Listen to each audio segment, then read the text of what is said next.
أعوذ بالله من الشيطان الرجيم. بسم الله الرحمن الرحيم. القارعة ما القارعة وما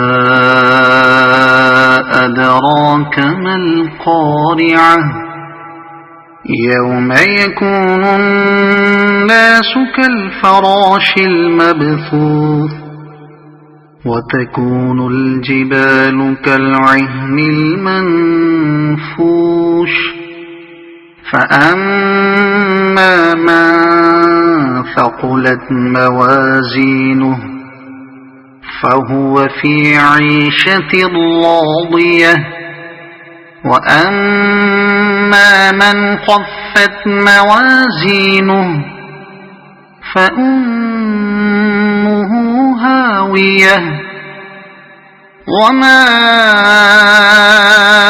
أدراك ما هي نار حامية. صدق الله العظيم.